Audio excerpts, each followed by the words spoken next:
Shannon, do you like, love, or hate the way he criticized his team? I love it, Skip. It's simple. Eric Bledsoe, once Derrick Rose turned the corner, foul him. Lonzo, why do you care if Bledsoe already made a mistake? Lonzo, don't you exacerbate it by coming off your guy. Who cares? Skip, this is the play you saw last year with LeBron. You like, LeBron go dribble out the clock. LeBron shoot it. Why you gonna shoot it? In fact, I thought of that last night. I agree. The only thing that hurts you is a three. Who cares if Derrick Rose can do a 720 dunk? He's only getting 2 points. Why would first of all, Zoe, you should be plastered to Bullock because he's really the only guy, the guy that can really hurt you. Yep. So just be plastered. Don't get caught in between. Just be plastered to him. So in 7.8 seconds, you make 2 mistakes that cost you the game. Mm-hmm. Eric Bledsoe doesn't foul. Yep. Lonzo Ball get caught in between. Skip, this is why a lot of veteran players don't like playing with younger players. Because in the playoff game, that's a playoff loss. Yep, I agree. You lost momentum. You had an opportunity to win a game on the road, Skip. And because you made 2 mistakes that should not have been made, we're going to foul the guy. We're not going to give up a 3. And you compound it. And then how well can you function under pressure? Skip don't tell me anything about the first quarter second. I need 10 seconds, 15, a minute. Can you still function like it was the first 2 minutes of the ball game? The really great ones, they can do that. It's second nature. Oh, you want us to foul? Okay, we're going to foul. If you look at Coach Belichick's team, Skip, what they do, they never make those mistakes in those moments. If a guy's supposed to be outside leverage, he's outside leverage. He's supposed to be inside leverage. Malcolm Butler is a prime example. Yep. Now, when they get in this formation, down here and down in distance, Skip, what are they going to do? They're going to run the pick play. You drive. If they run the fade from this position, they got us. Mm-hmm. But don't you let them throw that under route. Mm-hmm. Got you, Coach. Stan Van Gundy tells the guys, look here, we're going to foul, and if we can't get the foul, we're not giving up the 3. And what do? Not only do they not foul, Lonzo got caught in between, they get up a 3, and then they get blown out in overtime. Yep. Stan Van Gundy is absolutely right. You got to make those plays, and that's the difference. Skip, they got 2 All-Stars. First of all, they shouldn't even be in this position to begin with, try to get into this playing game with 2 All-Stars. Skip, they too good, but that's the reason why. It's the mistakes on the defensive end that's killing them. Okay. In the little picture, I agree with everything you just said, but I'm going to go bigger picture here. Okay. Eric Bledsoe, in the second half yesterday, had scored 20 points. Mm-hmm. He had just made 2 free throws with 1:48 left that put them up 3. 6. Oh, okay, yeah, you talking about right? Up 6 with 1:48 left. Yes. Yet Eric Bledsoe readily admitted after the game, I wasn't paying attention and, quote, I had a lack of focus. I believe he wasn't paying attention in the sideline huddle in which Stan Van Gundy said, we got to foul him. Right. We have a foul to give. You just foul him immediately. Right. Now, that wouldn't have maybe won the game because they'd still have some more seconds to get a shot. Yeah, now we turn it into a free throw. Okay. Lonzo Ball had a bad game yesterday, but he's had a lot of good ones recently. Leading up, yep. And that in the throes of maybe not being traded at the trade deadline, and rumors still persist or speculation still persists that he could be a sign and trade out of New Orleans sooner than later. Right. Lonzo Ball has a high basketball IQ. Right. Lonzo Ball is one of the better defensive players, especially on the perimeter. Well, heck, anywhere, because he's 6 feet 7 inches tall. He's one of the better defensive players in the league. Mm-hmm. You don't think he knows full well you can't leave Bullock in the corner? He knows it. He has lost focus and lost some heart because I believe they are quitting on this coach. I first guessed this when they hired him. I told you, Stan Van Gundy, I'm not a Stan Van fan. Right. I'm sorry. I liked him a lot as a commentator. I love his brother Jeff as a commentator. I just don't love Stan as a coach. He's there's an old term called fuss budget. That's what he is. He's a fuss budget. He's just a whiny, naggy. He's looking for a reason. And it's just fingernails on a chalkboard for these younger players. Alvin Gentry was like a father figure to them. And I thought he at least had them going in the right direction. Right. And I would take Alvin over Stan Van any day or any night. Because, Shannon, look what is happening here right before your very eyes.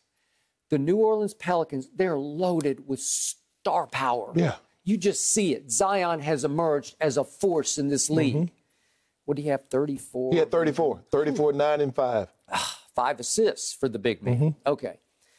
Here's the stat that you need to take to the bank.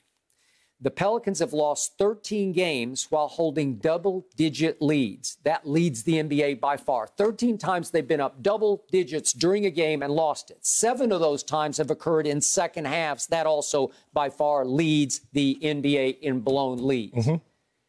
All they do is blow leads. They've had a couple of comebacks, too, because they show you they can flex their might.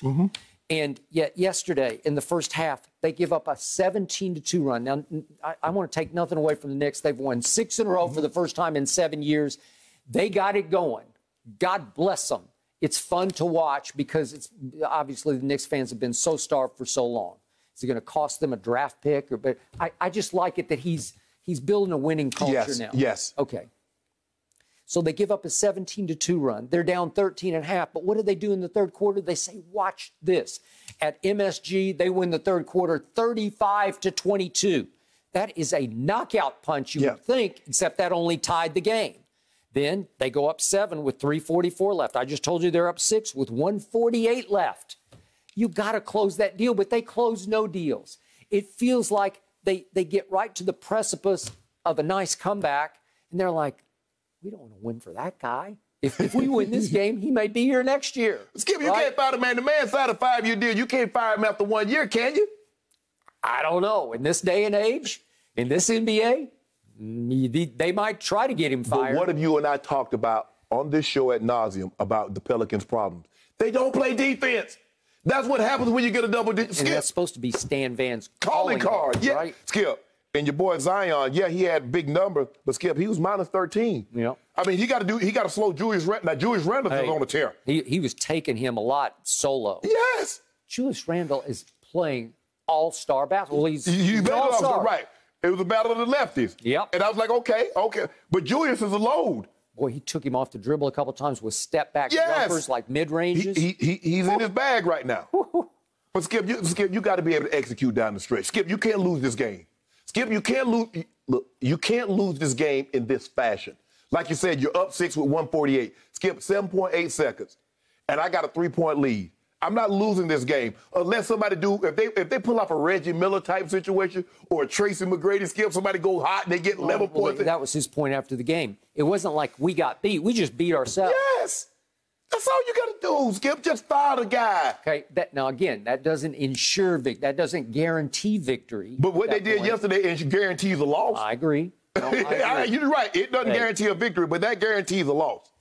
I watch New Orleans just about every dribble of every game because, to me, they're must-see TV because I just like to watch Zion operate. Right. And the more they let him bring the ball up and sort of initiate the attack, the more fun it gets to watch because he can distribute at the highest level.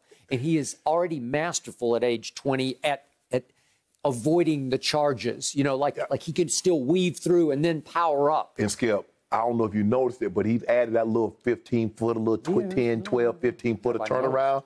Now, he missed it yesterday. He hit one a couple of days ago, but I'm starting to see that, whereas before his first year, he wouldn't even attempt that shot.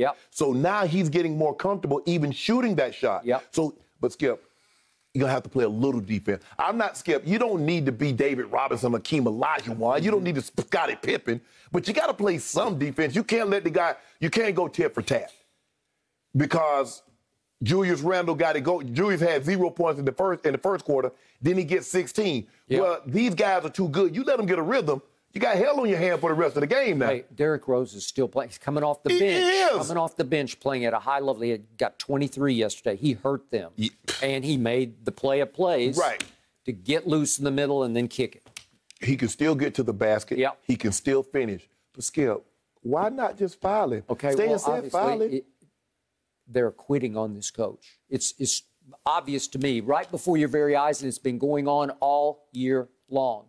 He is not pushing the right psychological buttons. They are not motivated by what he says, and I think to the point where He talks so much in the sideline huddles. You've had coaches like this where you just tune it out after a while. It just becomes noise to you.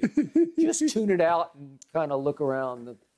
You got a few people. I get when they tuned out the part that he said, foul, and don't give up a 3. They tuned that part out. They tuned it out. Trust me, they tuned it out. Didn't even think about it. Don't really care about it. I don't think any of them lost any sleep about it. And David Griffin hired him, and now we'll see what David Griffin decides to do with Stan Van Gundy. Yeah, but I don't know. Dig in? I mean, I know Miss Benson, Gail Benson, she owns the team as well as the Saints. Skip, that's a lot of money. I mean, you probably giving Stan 5 years. You going to let the man go and eat $20 million, $25 million? Something is not right with this team. Well, damn, Skip, they had Alvin Gentry. They wasn't playing, now maybe Alvin, because Zion was kind of injured, Skip, and he was on a minutes restriction. Zion played 41 minutes yesterday, including the overtime, so he played what? Seriously, if Alvin were the coach this year, want to bet they'd be 5 or 6 games better?